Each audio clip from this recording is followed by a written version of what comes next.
Hey guys, I'm your host Kenny, joined alongside, well, not Alonzo, because we're not doing Otra Noche in Miami today. I'm actually going to be doing a solo vid today discussing what the Usmnt must do to achieve their goals in 2026.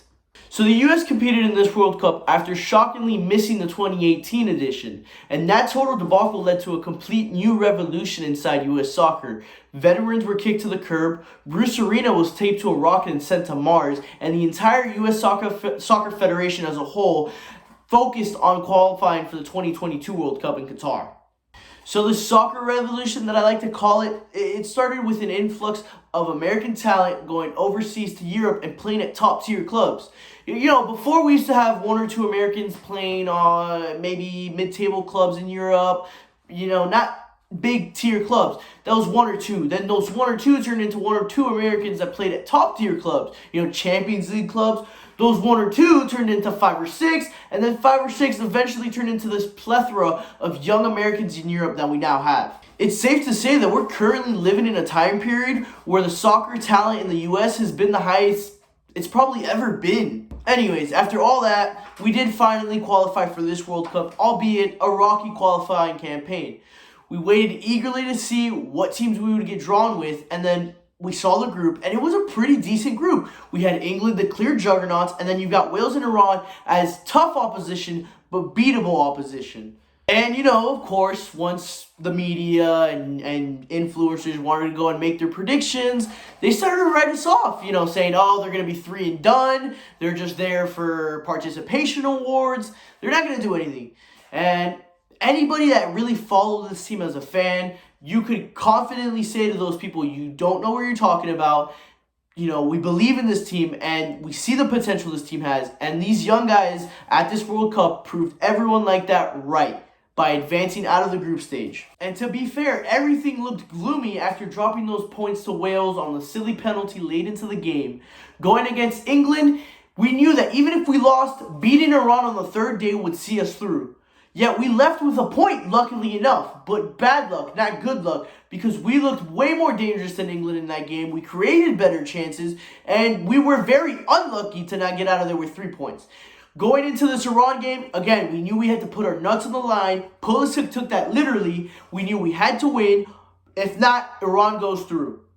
We score the 1 goal from that Pulisic nut incident that I was speaking of. We hold off their attacks, and we see our way through to the knockouts. Now we have a date at the dance with the Dutch. As we know, this marks the end, for now, of the journey that first started 7 years ago in Trinidad and Tobago. The result against the Dutch does not mean this tournament is now a failure or it was a disappointment. No. We got to show that on our given night, we can go toe-to-toe with the world's best, like we did against England. However, it also showed if a team does the homework on us like Louis van Gaal did, they can poke serious holes in us. Now, let's stop talking about the past and focus on the future. These are 3 points that I feel like the Usmnt needs to focus on so they can reach their goals for 2026. Number 1, get a new head coach. Now, I know, it's played out, it's tired out, it's the obvious thing. Everyone talks about it. Everyone says Greg out. But there's more to just that, all right? Listen, this guy, it'll pain a lot of us to admit, but his time with the Usmnt has been positively impactful. He crafted a brotherhood dynamic on this team. We see it every time. They want to fight tooth and nail for 90 minutes, not only for the crest right here, but for the guy next to them. That's the brotherhood that you can see that Berhalter crafted. And to give him more credit, he's been like the Nick Saban of soccer. He's lured dual national players to us in a way that, again, Alabama-esque with the recruits. Think of this lineup without Serginho Dest or Yunus Musa. We're going to be saying that about them in 2026, but now add Pepe and Gaga to that list of guys that could have joined another team but decided to choose Greg and choose the U.S. However, there's a challenge that some teams must face in their journey. When a good team needs to come to that realization that their good coach is still holding them back in a way.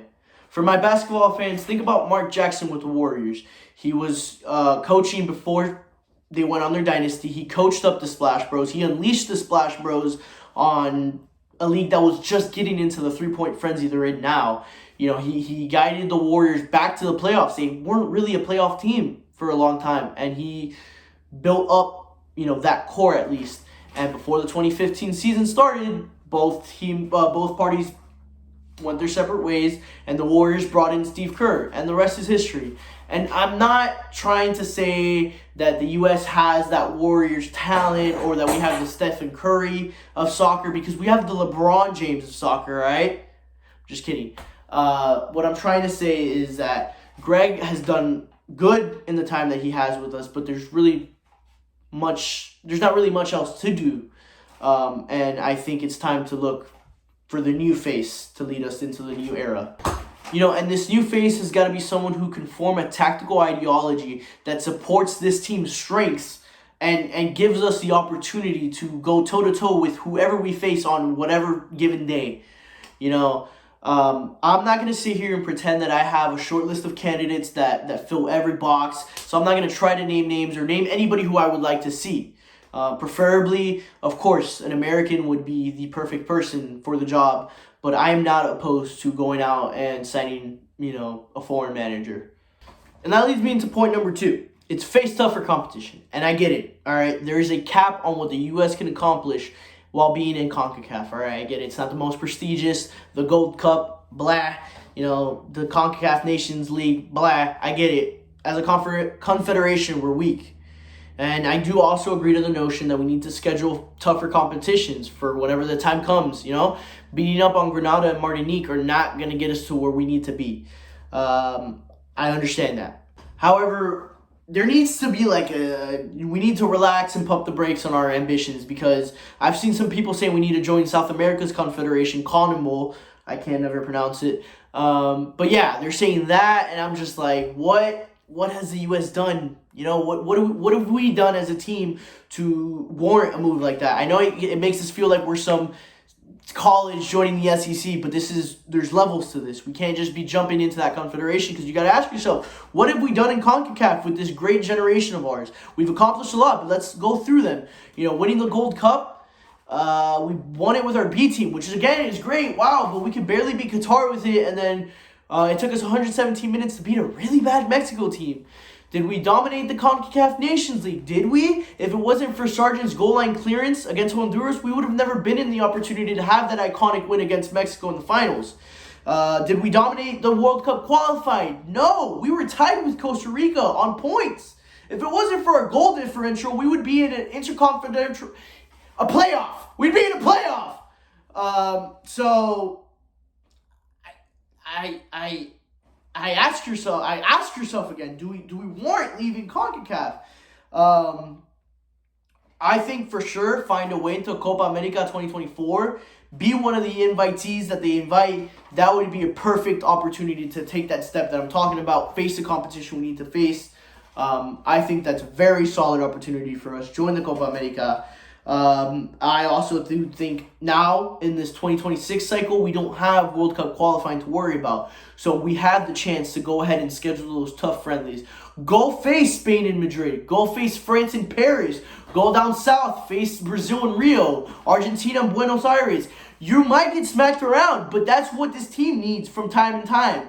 And if we do manage to go in there and secure a dub, you know what that does to the confidence of a player? Imagine you at your home World Cup. You've got 60,000 fans going crazy for the World Cup, but they're going crazy for you because it's in your home country. And now you have that confidence that you can beat a France, you can beat a Brazil.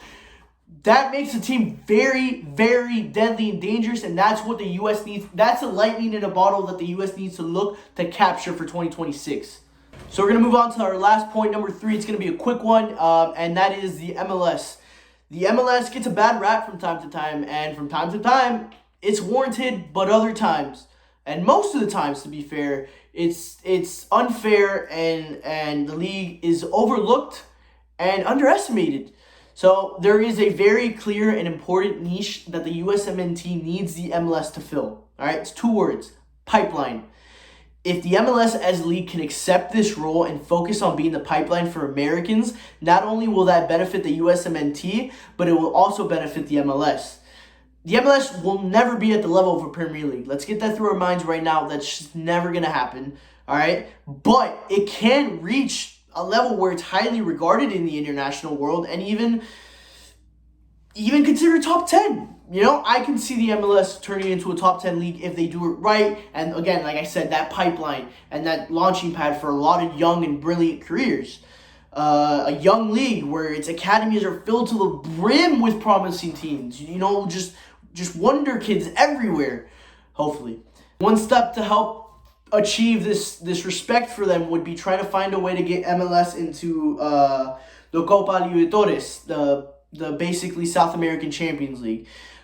Giving MLS clubs, the best MLS clubs, even tougher competition to face, and in turn raising the bar for all clubs involved. I just think it would be beneficial for the MLS. Again, raise that integrity, raise that prestigious level.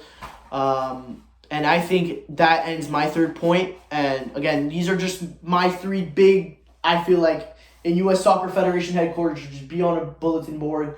Those are the three goals we need to focus on. And I'm just excited, man, as a fan, just to see these young players that we already have develop, you know, the guys that we saw in the World Cup, and now we even have another wave of younger guys who want to make their imprint in 2026. It's going to be fun to watch. I'm going to throw two names out there that I think we're going to come back to in a couple years, and it's going to be like, yeah, that guy was a stud. Taylor Booth plays in the Dutch league, and then we got Paxton Aronson,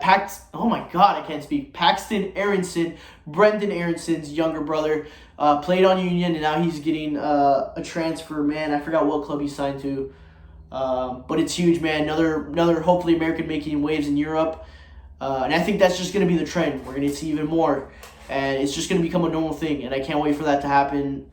It's awesome to see as a U.S. soccer fan, and hopefully 2026 we're favorites. Thank you guys so much for watching. This has been Kenny, Missing Alonzo, signing off. See you guys.